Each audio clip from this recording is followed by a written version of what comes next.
Seigneur, nous voulons te dire merci. Merci pour ce privilège. Merci pour cette opportunité. Nous élevons ton nom pour le sacrifice de notre Seigneur Jésus-Christ en vue de nous rattacher à toi. Seigneur, c'est pour le péché que tu t'es sacrifié et que ton sang précieux coulé à la croix du Calvaire, c'est pour nous amener à être réconciliés avec toi pour que nous puissions avoir accès à ton royaume, non pas seulement à ton royaume, mais toutes les bénédictions perdues depuis le jardin d'Éden, que nous puissions les récupérer au nom de Jésus-Christ.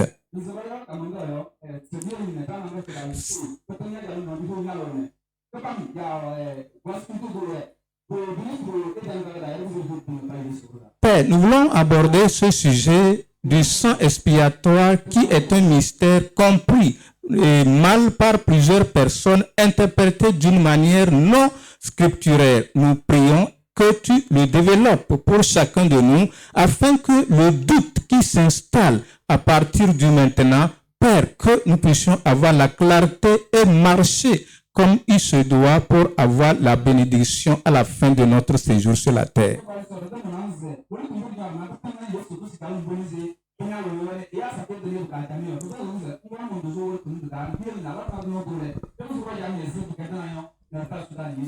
Merci Seigneur, au nom de Jésus. Amen. Amen. Nous allons nous asseoir. Alors nous abordons notre étude biblique intitulée « Le sang expiatoire de Christ ».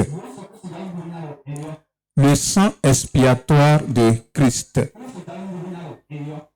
Nous allons voir Hébreux au chapitre 9 à partir du verset 15. Hébreux, le chapitre 9 à partir du verset 15. Nous allons lire. Et c'est pour cela qu'il est le médiateur d'une nouvelle alliance, afin que la mort étant intervenue pour le rachat des transgressions commises sous la première alliance, ceux qui ont été appelés reçoivent l'héritage éternel qui leur a été promis. Car là où il y a un testament, il est nécessaire que la mort du testateur soit constatée. Un testament, en effet, n'est valable qu'en cas de mort, puisqu'il n'a aucune force tant que le testateur vit. Voilà pourquoi c'est avec du sang que la première alliance fut inaugurée. Moïse, après avoir prononcé devant tout le peuple tous les commandements de la loi, prit le sang des veaux et des taureaux et des boucs plutôt, avec de l'eau, de la laine écarlate et de l'hysope, et il fit l'aspersion sur le livre lui-même et sur tout le peuple en disant: ceci est le sang de l'alliance que Dieu a ordonné pour vous. Il fit pareillement l'aspersion avec le sang sur le tabernacle et sur tous les ustensiles du culte. Et presque tout, d'après la loi, est purifié avec du sang. Et sans effusion du sang, il n'y a pas de pardon. Il est donc nécessaire, puisque les images des choses qui sont dans les cieux devaient être purifiées de cette manière, que les choses célestes elles-mêmes le fussent par les sacrifices plus excellents que ceux-là.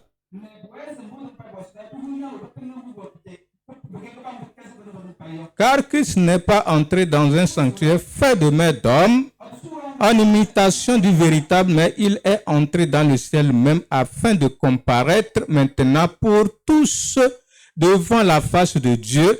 Et ce n'est pas pour offrir lui-même plusieurs fois qu'il est entré comme le souverain sacrificateur entre chaque année dans le sanctuaire avec du sang étranger.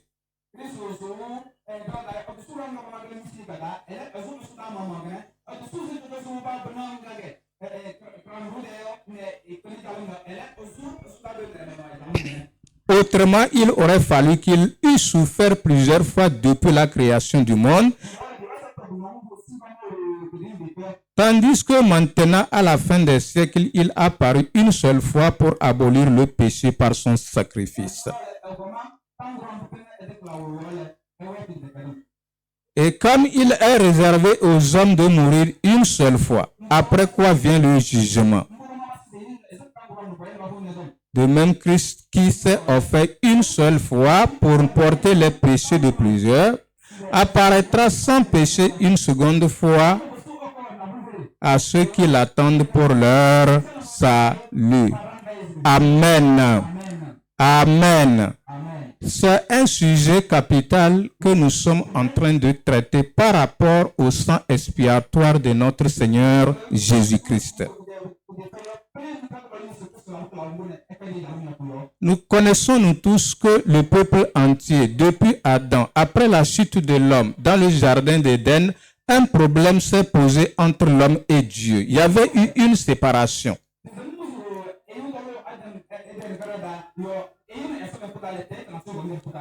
Et immédiatement, lorsque l'homme était tombé dans le jardin d'Éden, la toute première chose que Dieu avait faite, c'était de trouver une solution au problème de rupture de la communion qui existait entre lui et l'homme qu'il avait placé dans ce jardin.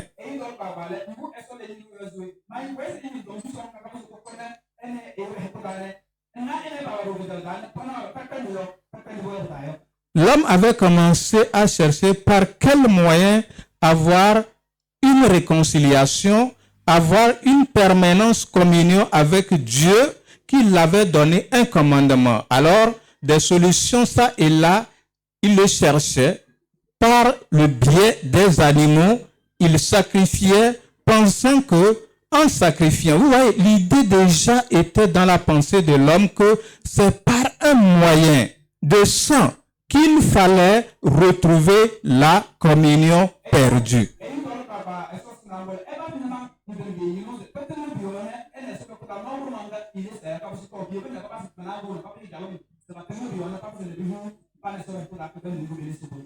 Amen. Alors, lorsque nous parlons de l'expiation, qu'est-ce que ça veut dire?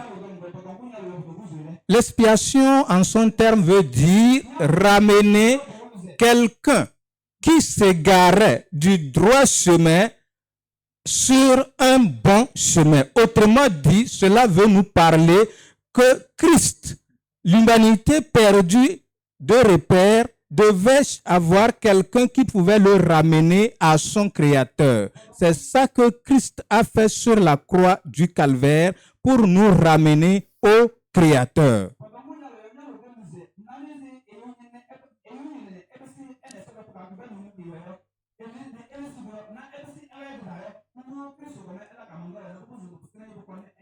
Non, en cabinet, ce n'est pas Nyalo. Non. Ça, l'expiation, expier. C'est-à-dire que Christ devait tout faire. Le sang, la réconciliation, amener cette personne. Voilà. Gloire à Dieu. Amen. Alors, quand nous sommes en face de notre texte, les versets que nous avons lus, nous ne pouvons pas les déchiffrer. Alors, notre texte nous présente l'un des sujets les plus importants de l'Écriture, l'expiation, du par le sang.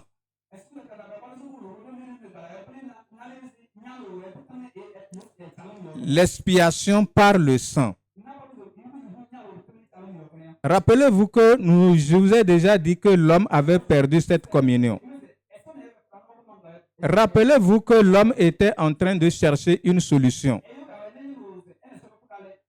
Et dans la parole de Dieu, même en Ésaïe, le Seigneur a dit que lui, il n'a pas besoin des taureaux et autre chose. Tout ceci l'appartient.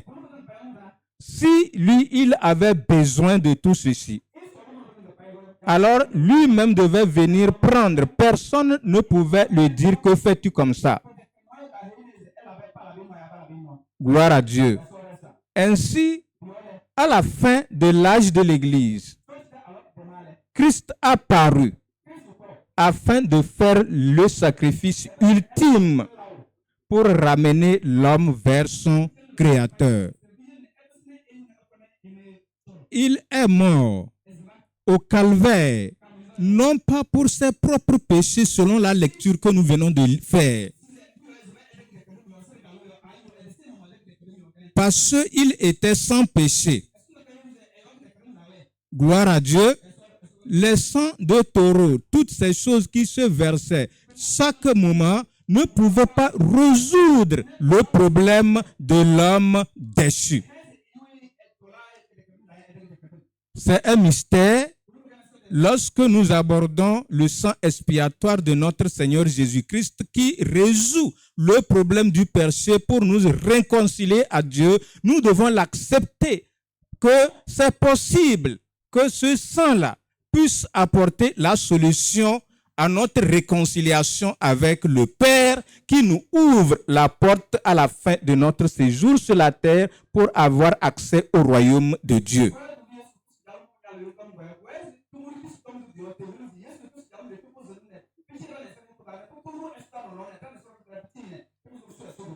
Le sacrifice de l'ancienne alliance, la loi mosaïque, traitait exclusivement avec le peuple juif, tandis que la nouvelle alliance est une alliance qui s'est répandue jusqu'aux gentils, puisque dans l'ancienne alliance, ceci concernait uniquement que les juifs.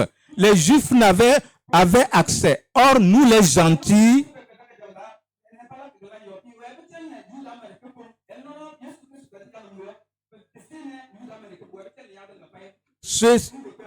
voilà. Donc, ceci ouvre la porte aux gentils que nous sommes pour avoir accès, si nous acceptons Christ comme étant sauveur de l'humanité, alors le sacrifice, l'ultime sacrifice de Christ sur la croix du calvaire nous offre cette opportunité d'avoir accès avec le Seigneur. Alors, il est venu comme un agneau pascal, tel que nous sommes en train de vivre la Pâque dans ces temps-là, un agneau immaculé, sans tache, sans ride. Il n'y avait rien qui pouvait contredire à ce sacrifice expiatoire de Christ sur la croix du calvaire. Alors, Jean a dit que voici l'agneau de Dieu qui ôte le péché. Non pas le péché des Juifs, mais le péché du monde. L'ancienne alliance a pris fin avec la crucifixion de notre Seigneur Jésus-Christ. Nous allons voir 3 petits points et nous allons prier. Premièrement, nous allons parler de la rédemption à travers son sang. La rédemption. Deuxièmement, la rémission à travers son sang. Troisièmement, la justice à travers son sang. Parlons maintenant de la rédemption à travers son sang. Qu'est-ce que c'est que la rédemption? Comment comprenons-nous la rédemption? La rédemption veut dire, lorsque quelqu'un a commis un crime dans le passé, alors, pour apaiser l'esprit ou bien les esprits, il fallait amener des animaux en vue de faire des sacrifices pour pouvoir, le plus souvent c'est ce qui se passe dans notre société un peu partout. Lorsqu'il y a un accident qui se produit, les chefs du village, les notables, plusieurs personnes, qu'est-ce qu'ils font? Ils disent, nous allons sur le lieu avec tel animal, avec telle bête, pour faire un sacrifice, pour obtenir, pour éloigner la malédiction et ramener le bienfait dans le pays ou bien dans la société. Ainsi, nous voyons la séparation de l'homme et Dieu a produit une séparation. L'homme n'avait plus accès. Il fallait quoi? Il fallait que Christ, notre Sauveur et Seigneur, qui a obtenu une médiation plus excellente que l'ancienne alliance, puisse s'offrir. Relisons. Voyons encore notre texte. Le chapitre 9, à partir du verset 15 à 17. 15 à 17. C'est pour cela qu'il est le médiateur d'une alliance, d'une nouvelle alliance. Afin que la mort, étant intervenue pour le rachat des transgressions commises sous la première alliance, ceux qui ont été appelés reçoivent l'héritage éternel qui leur a été promis. Car là où il y a un testament, il est nécessaire que la mort du testateur soit constatée.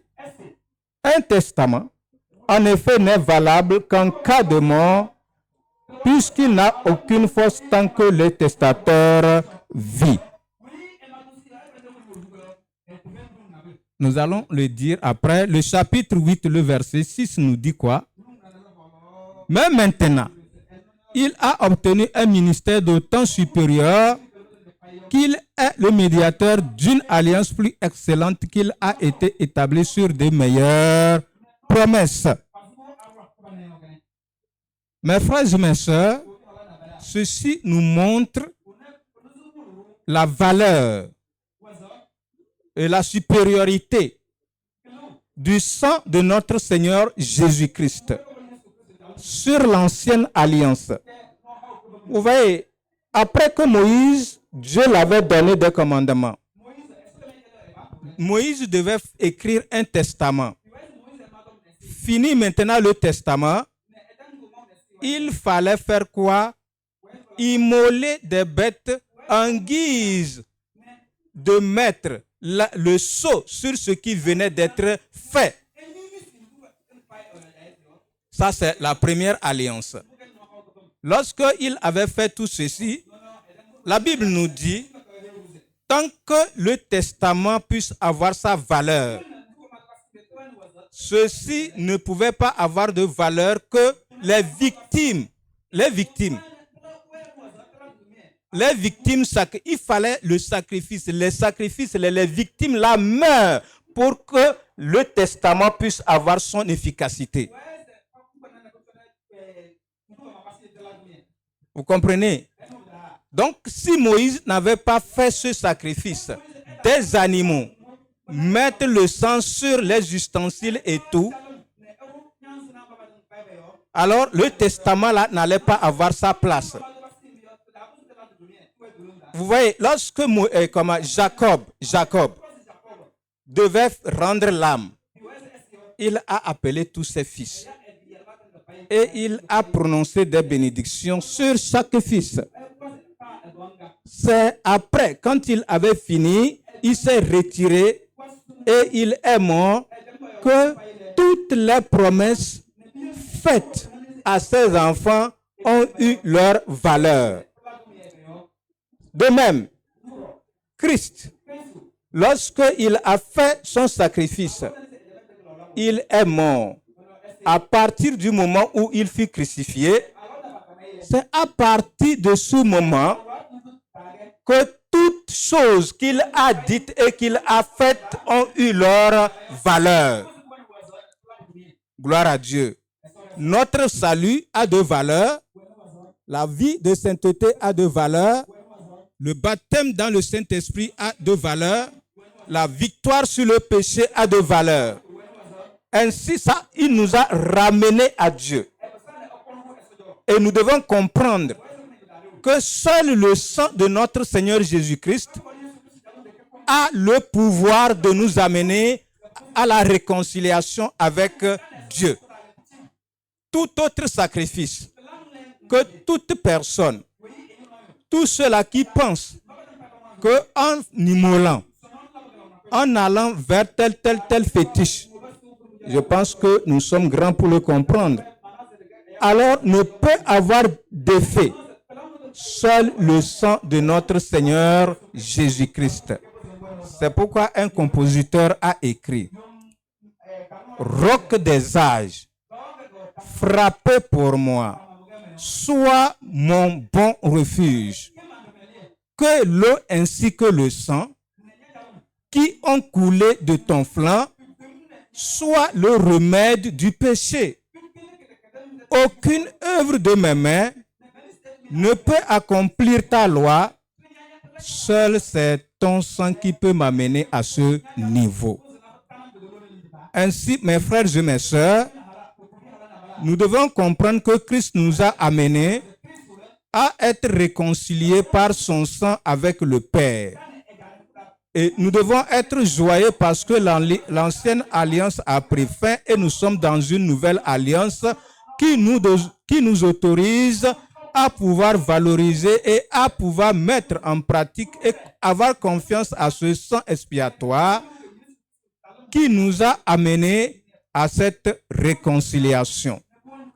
Nous pouvons avoir maintenant l'héritage éternel qui a été promis pour tous ceux-là qui croiront. De quel bord soit-il, il nous a promis de tout, et c'est par son sang que nous pouvons obtenir la justice de Dieu. L'âme qui devait pécher devait mourir selon Ézéchiel 18, 4. Alors, le moyen de s'échapper de la colère de Dieu était l'expiation par le sang de notre Seigneur Jésus-Christ. Gloire à Dieu. Ce que fit Jésus pour quiconque se détourne de ses péchés et met en lui sa confiance. Ce faisant, Christ est devenu le médiateur. Écoute, non, le médiateur. C'est-à-dire, lorsqu'il y a un conflit entre deux partenaires, entre deux personnes, on désigne quelqu'un et cette personne a la responsabilité d'amener les deux parties à la table de négociation pour trouver un consensus à leurs problèmes. Alors, le problème entre l'homme et Dieu, c'est le péché. C'est le péché.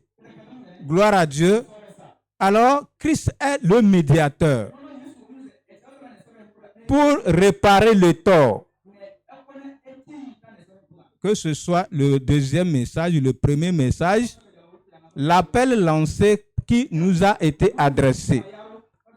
Alors, on nous a détaillé les péchés, l'adultère, la fornication, le mensonge, le vol, toutes ces choses qui sont contraires au plan divin. Alors, quand nous croyons, Christ, le sang de Jésus nous lave. Le sang de Jésus nous purifie afin que nous puissions porter une robe blanche, paraître devant lui comme quelqu'un qui n'a jamais péché. Il est le médiateur. Nous pouvons compter sur lui et sur son sang, sur sa capacité. Si tu n'es pas né de nouveau, alors tu peux profiter de cette occasion et venir vers le Seigneur. Dieu est maintenant satisfait et l'homme est pardonné en mettant sa foi dans le sang expiatoire de Christ répandu pour nos péchés. Mettons notre foi. Souvent, on a l'habitude, à chaque retraite, à chaque moment, on dit ceux-là qui sont dans tel ou bien, bon, vous qui n'êtes pas sauvés, toujours les mêmes personnes lèvent les mains. Écoutons, si vous doutez ou quelqu'un doute jusqu'à la dernière minute, Quoique cette personne ne vit pas dans le péché, à cause du doute, risque de perdre le royaume de Dieu. Croyons que Christ et son sang sont puissants pour nous laver. Écoutons, le péché, c'est une souillure. C'est tout comme nos vêtements. Ces vêtements que nous lavons, lorsque nous constatons, nous savons que nous l'avons lavé avec des détergents, le savon et autres, n'est-ce pas? Quand la tache n'est pas là, toi-même tu sais que la tache n'est pas là, n'est-ce pas? Lorsque nous venons au Christ, tu as confessé, crois maintenant, aie foi maintenant, que la tache là, du péché là, n'est plus en toi. Ça, c'est la foi. C'est ce que le sang de notre Seigneur Jésus-Christ peut faire. Alors nous sommes réconciliés avec son sang. Et quand nous sommes maintenant réconciliés avec son sang, par ce moyen, nous avons la rémission maintenant. Gloire à Dieu, nous avons la rémission. Alors, le deuxième point, la rémission à travers son sang. La rémission à travers son sang. Vous voyez, c'est tout comme quelqu'un qui fut arrêté pour...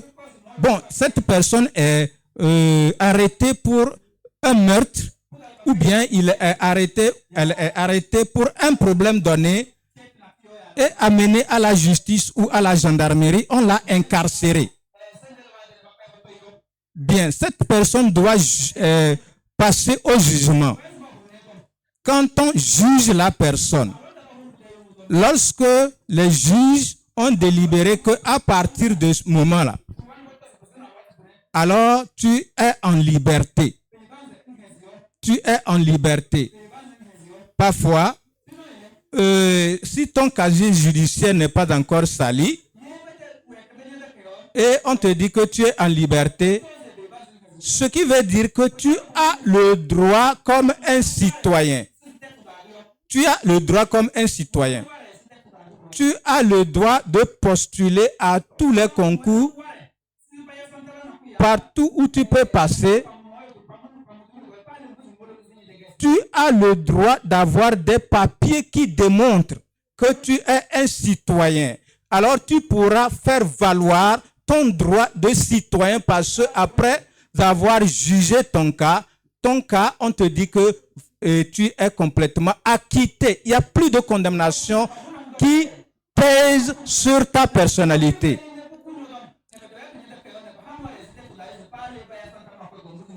Parce que la peine est remise. Alors, nous avons la remise. Nous avons le pardon. Nous avons accès au sang expiatoire. Ce sang qui a le pouvoir de transformer. Nous avons ce pouvoir d'arriver à ce niveau où rien ne nous condamne maintenant d'aller devant le trône de Dieu pour réclamer quoi que ce soit. Revenons dans notre texte, il y a beaucoup à dire. 18 à 23. Voilà pourquoi c'est avec du sang que même la première alliance fut inaugurée. Moïse, après avoir prononcé devant tout le peuple tous les commandements de la loi, prit le sang de veau et de taureau des boucs, avec de l'eau et de la laine, écarlate et de l'hysope, et fit l'aspersion sur le livre lui-même et sur tout le peuple en disant: ceci est le sang de l'alliance que Dieu a ordonné pour vous. Il fit pareillement l'aspersion avec le sang sur le tabernacle et sur tous les ustensiles du culte. Et presque tout, d'après la loi, est purifié avec du sang. Et sans effusion du sang, il n'y a pas de pardon. Il était donc nécessaire, puisque les images des choses qui sont dans les cieux devaient être purifiées de cette manière, que les choses célestes elles-mêmes le fissent par le sacrifice plus excellent que celui-là. Alors, voyons Exode. Exode, le chapitre 24. Exode 24. Nous allons lire 6. Exode au chapitre 24, à partir du verset 6. 6. Là-bas, nous lisons à partir du verset 6. Moïse prit la moitié du sang qu'il mit dans des bassins et il répandit l'autre moitié sur l'autel. Il prit le livre de l'Alliance et le fit en présence du peuple et il dit: nous ferons tout ce que l'Éternel a dit et nous obéirons. Moïse prit le sang et il le répandit sur le peuple en disant: voici le sang de l'Alliance que l'Éternel a fait avec vous selon ses paroles. Lorsque nous lisons Lévitique chapitre 17, le verset 11, nous pouvons constater les mêmes choses, que le sang a joué un grand rôle dans la rémission et dans la rédemption avec le Dieu saint lorsque l'homme avait perdu la communion avec lui. Le sang, par le sang, que ce soit l'ancienne alliance comme la nouvelle alliance, toutes choses sont basées sur le sang. Et sans effusion du sang, il n'y a pas de pardon de péché. Car ceci est mon sang, le sang de l'alliance qui fut répandu pour plusieurs pour la rémission de leurs péchés. Matthieu 26, 28. Christ lui-même, en tant que Sauveur, a versé son sang en vue de ramener toute la créature et tous les hommes déchus à Dieu. Je pense que nous l'avons fait déjà. Et si nous ne l'avons pas fait, l'occasion encore nous est offerte pour que nous puissions le faire. Jésus-Christ, par son sang, avant la dernière Pâque, comme on nous a dit, ce qu'il fallait faire était de mettre le sceau pour lequel il était arrivé dans ce monde. Alors, il n'y a pas d'excuse. Nous devons comprendre que le Christ est le Dieu Tout-Puissant. Ils ont aimé le monde. Nous ne voulons pas que quelqu'un périsse. Alors, ces versets mettent l'accent sur les trois choses concernant un testament, exige la mort. Vous voyez, la première chose, premièrement, celui qui a écrit le testament doit mourir. Deuxièmement, le pardon exige le sang. Troisièmement, le jugement doit exiger un substitut qui peut amener toute l'humanité au bienfait par ce sacrifice qui fut accompli au calvaire.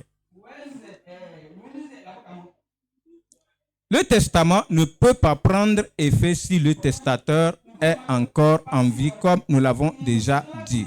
Il doit décéder, il doit mourir. Christ est mort. Nous sommes dans une nouvelle alliance. Christ a fait quelque chose qu'aucun être ne pouvait le faire. Aucun animal ne pouvait le faire.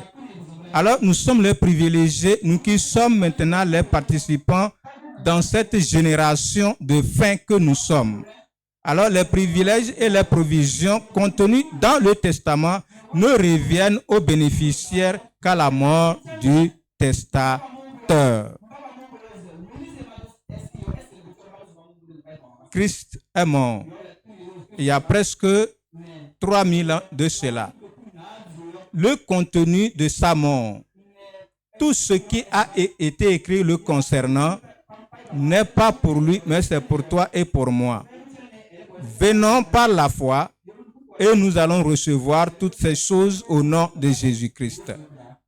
La rémission des péchés et les provisions du Nouveau Testament sont maintenant pour nous au moyen, comme nous l'avons dit, le sang de notre Seigneur Jésus. Écoutez, donc, lorsque on parlait de médiateur, le livre ou le cahier devait être déposé et les deux antagonistes devaient signer. Christ maintenant a posé son accord. Il a posé son accord. Il ne veut pas que nous mourions. Il a ratifié tout ce qui concerne l'humanité et les hommes. C'est toi, c'est moi. Allons-nous accepter? Si nous acceptons, nous sommes bénéficiaires du royaume de Dieu. Mais si nous n'acceptons pas, il y a le jugement. Mais Christ nous dit, Dieu nous dit, les anges nous disent d'accepter que Christ est mort pour notre péché. Alors, il va nous pardonner tous nos péchés. Il va nous purifier. Ce n'est plus avec l'hysope, mais c'est par son propre sang. Et quand nous allons nous présenter devant lui, on sera comme des personnes n'ayant jamais péché et on va se présenter devant lui dans la justice parce que son sang nous a purifiés. Terminons maintenant le troisième élément, la justice à travers son sang. Lorsque nous récapitulons les deux éléments, alors lorsque toutes les conditions sont réunies, nous obtenons la justice de Dieu. Nous sommes comme des personnes n'ayant jamais péché. Dieu nous déclare comme des personnes justes. Revenons dans notre texte rapidement. Revenons dans notre texte. Hébreux 24 à 28.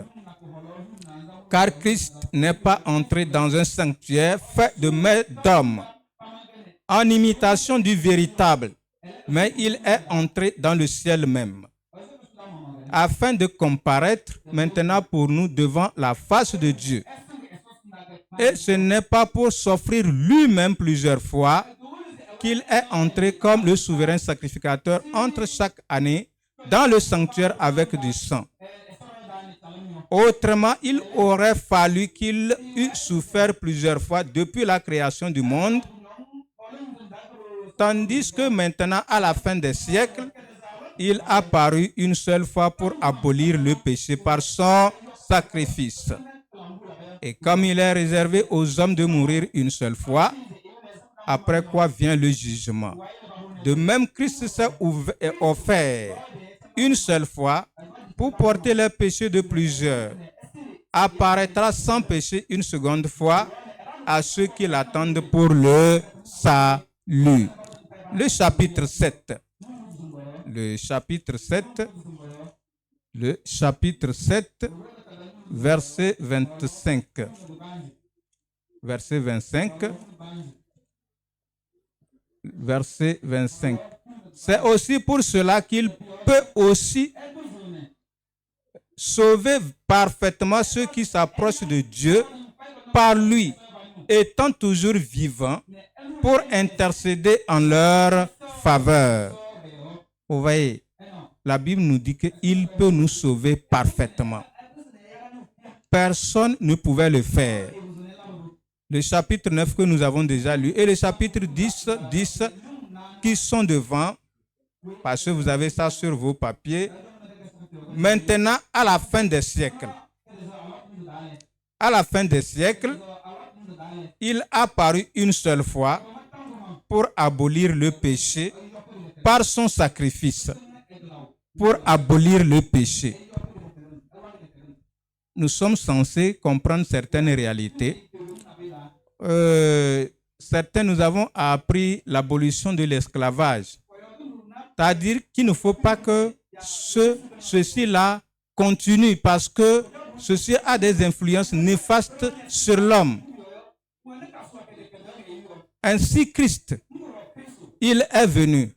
Vous voyez, on nous dit que les souverains sacrificateurs avaient l'habitude de répéter les mêmes choses chaque fois. Mais avec Christ qui est venu, lui, il a une fois aboli ses péchés.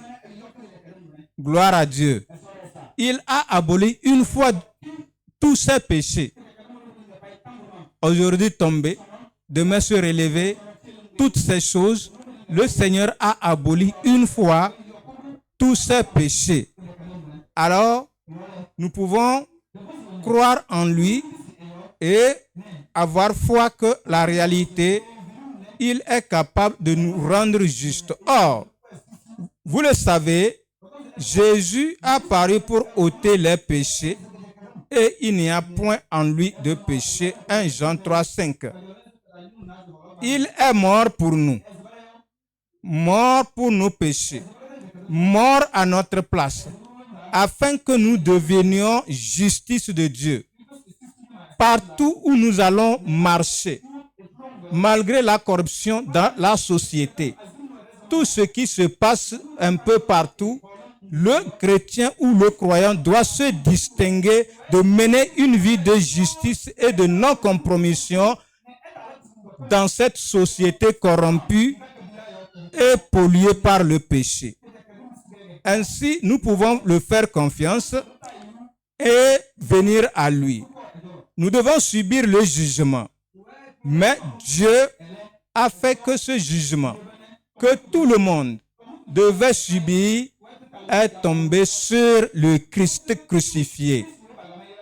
Alors, nous avons la responsabilité de faire un choix. Ce choix, c'est d'abandonner tous nos péchés et de croire en Christ notre Seigneur. Alors, par la foi en Christ, nos péchés nous sont pardonnés et oubliés. Vous avez compris maintenant? Chaque fois, ce n'est pas la peine de lever le doigt. Chaque fois, ce n'est pas la peine de pouvoir encore méditer. Est-ce que je n'ai pas fait ceci? Ou bien quand il y a un défi, on repense, on pense, est-ce que c'est mes péchés passés? Plusieurs le pensent. Est-ce que ce n'est pas mes péchés passés qui font que je suis dans cette situation? Nous avons mal compris Christ. Nous avons mal compris Dieu. La Bible nous dit que le malheur atteint souvent le juste, mais Dieu le délivre toujours. Nous commettons ces erreurs parfois lorsque nous traversons des moments de défis, de maladies. On pense que nous sommes punis. C'est bien vrai. Mais quand nous menons la vie de sainteté et de justice, nous ne sommes pas exempts des défis. Alors comprenons très bien que Christ a tout fait et il nous a remis le péché. Après cette rémission, nous sommes déclarés justes. Alors nous pouvons venir par la foi et remercier Dieu parce que nos péchés nous sont pardonnés. Est-ce que tes péchés te sont pardonnés? Quand tu te mettras sur tes pieds pour prier, c'est de dire merci à Dieu que de commencer encore un souvenir à dire à Dieu, oh Dieu, pardonne-moi. Ce que tu as confessé pendant des années, tu le reprends encore cette année. Et si tu vis toujours de cette manière, tu risques de perdre le royaume. La foi doit nous amener à comprendre qu'une fois pardonné, pardonner pour toujours si on ne revient pas à notre ancienne habitude. Ainsi, Christ a fait ce sacrifice ultime. Venons à lui et il peut nous purifier, il peut nous présenter à son Père comme étant des personnes justes. Nous pouvons nous mettre sur nos pieds et nous allons aller devant le Seigneur. Nous allons demander la grâce de Dieu. Ce matin, comprends-le. Si tu es déjà pardonné, remercie le Seigneur et crois au sang expiatoire, le sang de purification. Les Juifs avaient cette eau de purification. Maintenant, ce n'est pas l'eau, mais c'est le sang plus puissant que toute chose qui nous amène à ce niveau où Dieu va nous déclarer juste, où Christ nous déclare juste devant le Père Céleste. Parlons au Seigneur. Parlons au Seigneur. Nous avons la rédemption. Nous avons la rémission. Par son sang, il nous a amenés devant son Père. Le sacrifice est déjà fait. Le sacrifice est fait. Il n'y a pas de doute. Dans l'ancienne alliance, lorsqu'il faisait des sacrifices, et il pouvait mettre le sang. Il pouvait mettre le sang. Vous voyez, l'homme aime toujours ce qui est visuel. On veut voir d'abord. Comme dans l'ancienne alliance, ceci s'opérait. Non, venons par la foi maintenant. Croyons par la foi maintenant que ce que l'ancienne alliance, il y a eu des imperfections dans l'ancienne alliance, alors que cette nouvelle alliance est plus parfaite que l'ancienne alliance. Mettons notre confiance, ayons foi au sang expiatoire, le sang qui nous amène à ce niveau où le Père nous déclare juste, où nous avons passé du jugement à la justice. Parlons au Seigneur, remercions le Seigneur parce que l'agneau pascal est immolé. L'agneau pascal est immolé pour toi et pour moi. L'agneau pascal est immolé. L'agneau pascal est immolé. Dans l'ancienne alliance, lorsque Moïse pouvait le faire, ils étaient contents. Nous aussi, nous pouvons être contents parce que Christ, l'agneau de Dieu, le Fils de Dieu, a fait ce sacrifice. Ayons confiance, ayons foi, mettons notre foi en lui et le jour, soit la trompette, soit nous allons achever nos vies et nous allons rentrer, nous puissions nous présenter devant lui comme étant justifiés. Parlons au Seigneur.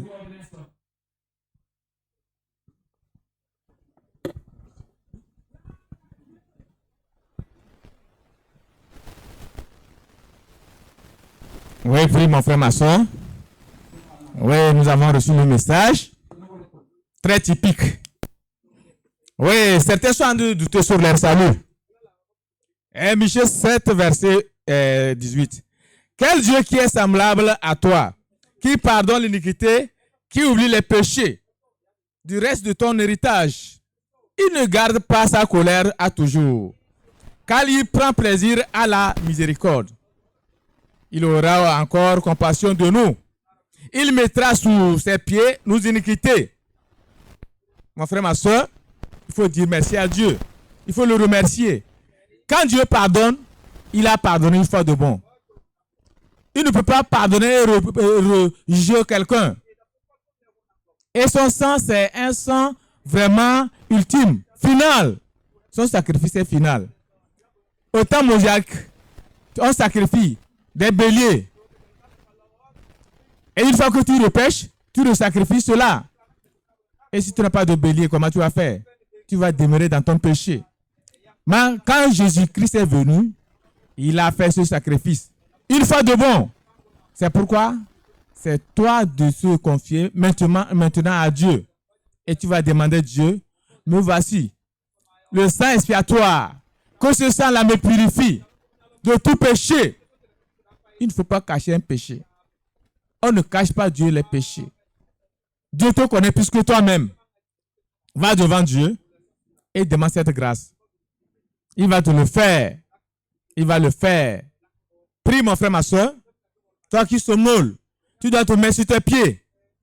Tu vas demander cette grâce. Il est bon. Dieu est bon. C'est pourquoi il nous a aimés tant. Et c'est pourquoi il a envoyé son fils. Pour qu'il puisse faire ce sacrifice. Personne ne pourrait même pas accepter faire cela. Et nous qui sommes ici, surtout les mamans, qui a son enfant au sein de ses mains, et on jette une pierre, et il arrête la tête de son enfant. C'est faux, c'est sur sa tête seulement qu'elle va couvrir. Elle va seulement crier, oh mon enfant, et c'est fini. Mais celui-ci, il a accepté ce don. Et il est venu se sacrifier pour nous. Étant juste, aucun péché, il n'a pas commis un péché.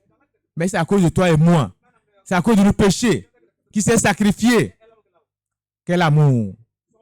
Demande cette grâce à Dieu. Seigneur, je me répands de tous mes péchés. Seigneur, j'ai décidé de te suivre. C'est ça la vraie décision. Il y a la trompette proprement dite. Il y a la mort aussi qui nous surprend nous toujours. La mort est en train de cogner à nos portes. Si tu ne te prépares pas, et si c'est la mort qui te surprenait, où ira ton âme? C'est pourquoi il faut se déterminer. Prie mon Dieu, mon frère, ma soeur. Prie mon frère, ma soeur. Sois vraiment un homme déterminé. Un homme déterminé. Pourquoi à la fin de cette retraite, que ta vie soit changée. Que tu ne sois pas la même personne. Oui. Parce qu'on sait que tu es venu recevoir. Prie mon frère, ma soeur. Dieu, il est bon. Nous avons prié au nom de Jésus. Père, merci pour tout ce que nous venons de recevoir. Merci pour cet enseignement. Et merci comment nous allons obtenir cela par ta grâce. Au nom de Jésus. Amen.